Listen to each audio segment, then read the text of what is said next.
Today is August 14th, and this year is the first time that South Korea recognizes the day as the official memorial day for victims of Japan's wartime sex slavery. It's another important but perhaps small and belated step to try and raise awareness and bring justice for the victims, euphemistically known as comfort women. It's also been some 8 months since a South Korean government task force review announced that the 2015 deal between Seoul and Tokyo, which was meant to settle the comfort women issue between the two nations, was fundamentally flawed. This was meant to turn back the clock on a controversial deal that was widely criticized by the victims and wider public in general.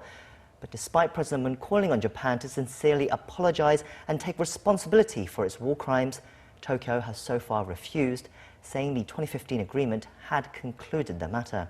So despite positive steps, the issue remains unresolved.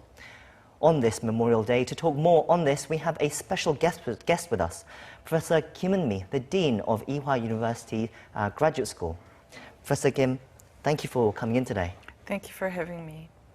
Now, not only are you the Dean of Ewha Women's University Graduate School, but you were also a key member of the government task force that reviewed the 2015 agreement between Seoul and Tokyo, and that tried to controversially settle the two governments' issues over the issue over the comfort women issue. Can you briefly explain to our viewers what that agreement was and what the review concluded last year? On December 28, 2015, the foreign ministers of the Republic of Korea and Japan agreed that the comfort women issue is now being resolved, and they came to an agreement, and that was announced to the public of both countries. However, the public criticism in South Korea was very huge, and in particular the victims themselves and the victims groups were adamantly opposed to the fact that the agreement took place without their knowledge, without their consultation, and that there seemed to be some kind of backroom deal that happened without anybody's knowledge. So the three questions that the task force began was, first, was the negotiation and consultation a victim-centered approach? Was that honored? The second question that we had is, was there a behind-the-room negotiation and promises that were made behind closed doors? The third question was, how and why was the very controversial phrase final and irreversible resolution included in the final agreement? So these are the three questions that we began with, and it took us a good 5 months. 9 independent committee members worked very hard for 5 months to look at the process, to look at the actual content of the agreement. We poured through a huge amount of background material, as well as met with the victims and the victims groups to come to some conclusions. And what were those conclusions that you came to? There were 4 and perhaps 5 major conclusions. The first one was that the victim-centered approach really was not honored throughout the process. The victims were not really interviewed or really consulted, especially on the amount of reparations that were being made to the victims in Korea. Second, former President Park Geun-hye sought to resolve the comfort women issue by tying it to other diplomatic issues at the time.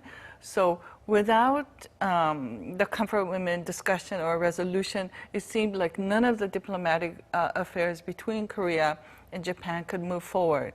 And as it was coming near to the end of 2015, I think President Park and her close confidants felt that in recognition of the 60th anniversary of the 1965 agreement, let me read the official title, Agreement between the Republic of Korea and Japan concerning the settlement of problems in regard to the property and claims and economic cooperation. This is known as the Claim Settlement Agreement for the Japanese colonial period. And since the 60th anniversary was coming up very quickly, they thought it was critical to resolve it ASAP before the end of the year. So there was these other diplomatic concerns that sort of colored the pace and the content of the agreement. Third, we felt very strongly that important matters such as the comfort women issue need to be dealt with in a much more democratic, participatory way in this day and age, to just let the government do the first track and not involve the people, especially the victims. We saw it as a very problematic process. Fourth, we also found that there was lack of communication, or very little communication between the president, the actual persons who conducted the negotiations, and the victims. So there was a lot of secret dealings, and we found through the process there was actually a high-level negotiations that was completely hidden from the public.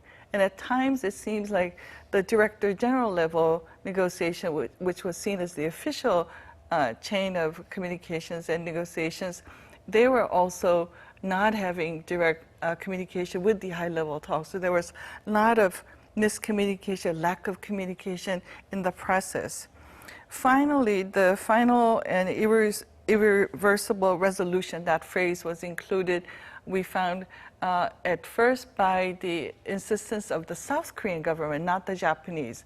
I will talk about this later because this is of, I think, a very critical issue that we uncovered during the committee work. Well, that committee work was very important and groundbreaking almost in dealing with this kind of showing some of the faults that the process had before. It's been 8 months since then now. Looking back now, what's happened since then, and what do you make of that?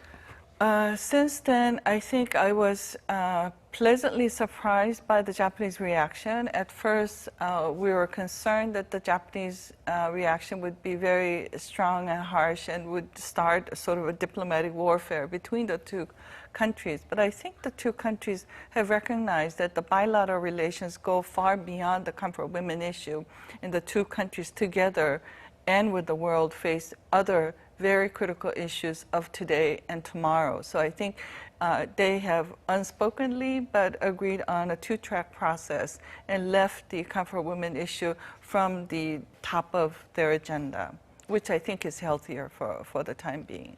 Healthier for the time being, but for the victims and the people who are involved in this issue, having that issue unresolved is problematic, wouldn't you say?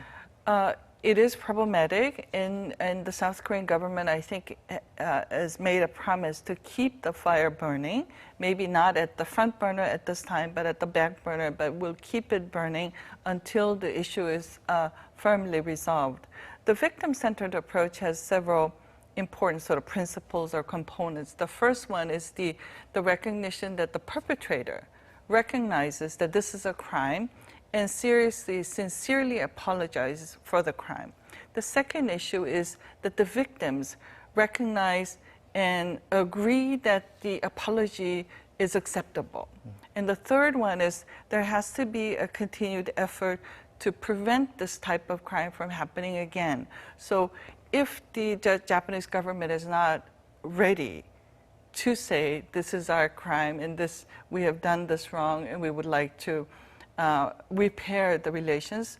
If the Japanese government is not ready to do that, we're ready to do number 3 at least. So there's some movements, I think, moving forward. There will be some people, obviously, the task force review itself was a very important and enlightening review of the process. But at the same time, as we talk about this, there's some critics would say that the Moon Jaein government hasn't done much since then.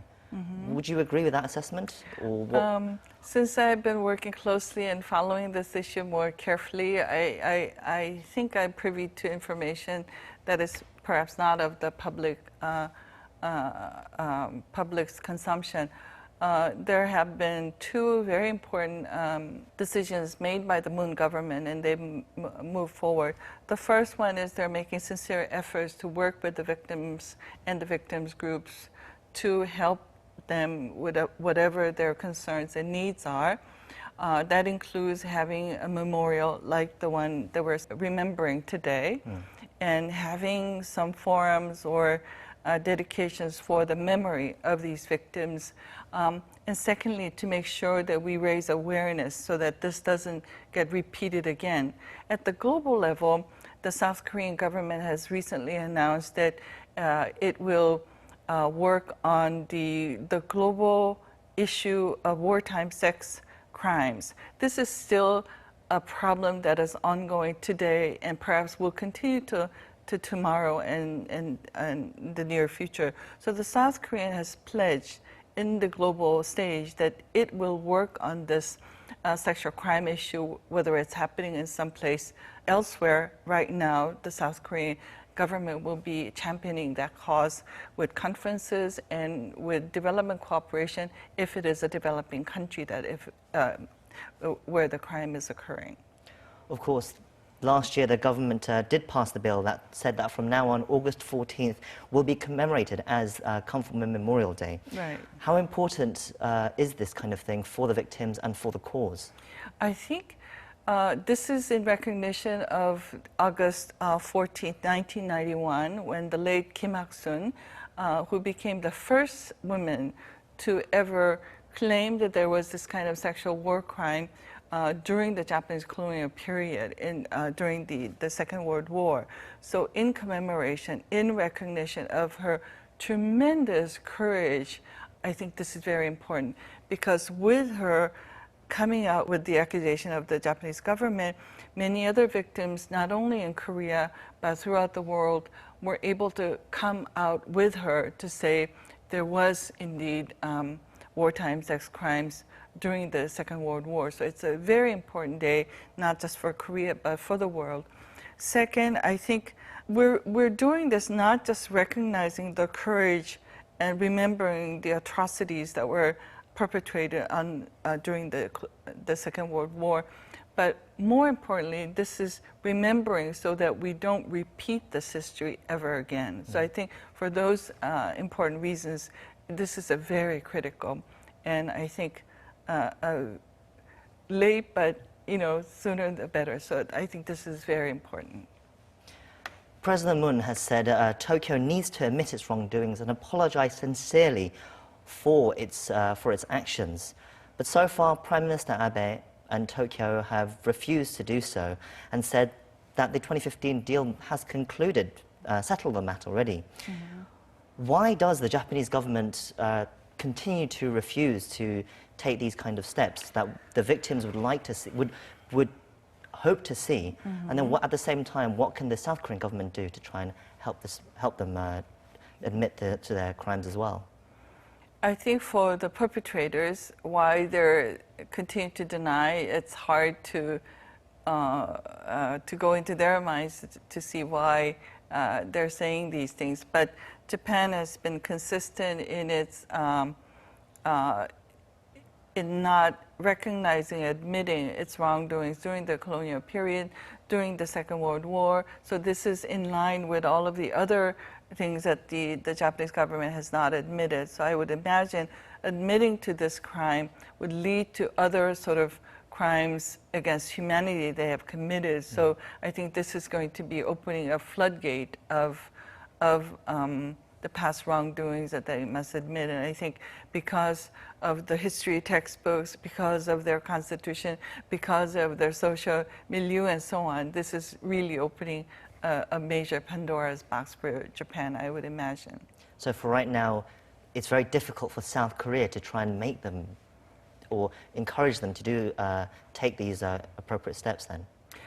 What I think the South Korean government has been doing and is doing well is bring the level of discussion on this issue not just as a bilateral issue between South Korea and Japan, but raise it as a global concern that wartime sex crimes should not happen anywhere, any place. So raising the profile of the significance of this issue, bringing global attention, bringing global camaraderie to this issue, I think is the right step. Actually, the Japanese government under Prime Minister Abe has been supportive of these causes. So it would, I think, really be noble of the two countries to come together jointly on this issue. Talking on that, part of the 2015 deal was for a fund to be set up so that Tokyo could pay $1 billion yen, that's about $8.3 million at the time, into it and help support the victims. What's been announced recently is that the Moon administration has done is to freeze that money, essentially, Right. and at the same time come up with its own money to replace it and help the victims. When you came on our program in January, you said you viewed this action as a clever way to balance the need to honor the victims, but at the same time, keep hold of that money from Tokyo Right. for possible future plans. Right. Would you still agree with that? And, you know, what can we done with that money that's frozen from Tokyo? I think if we were trying to send it back to Tokyo, that is really renegotiating, which will be reneging on the formal agreement that was made between the two governments. Even if the current administration, most of the people, the Korean people, do not recognize or do not appreciate what was in the agreement, it is still a formal agreement. It is a diplomatic agreement that was reached by the two countries. So in honoring that formality of the agreement, I think it is good, it is appropriate to leave the funds alone as is. But the thing that the Moon government did was there was some money that was already had been paid to some of the victims. The government decided that to replenish the funds, so we will keep the 1 billion yen, so that on the surface, the Japanese money that was given to the Korean government to support the victims will stay as the Japanese fund, but it will be in a trust fund. The victims will be supported by the South Korean government, not because of the reparation from this fund. So they froze it that way.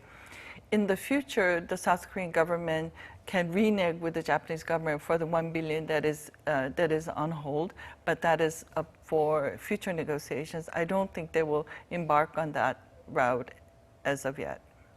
Well, unfortunately, we're out of time, Professor Kim, but thank you for coming in today, and thank you for all your important and hard work and efforts in bringing light to this kind of issue and helping them deal with the victims, helping the victims deal with this as well. Yes, I think we recognize that this is a crime against humanity, even if we hope there will be an appropriate reparation to these victims before many of them have already passed away, before all of them are no longer here with us. So the timing is very critical. But on the event, even when they're all gone, it's going to be very important for us as humanity to remember and to not repeat this type of history. Thank you, Professor. Thank you.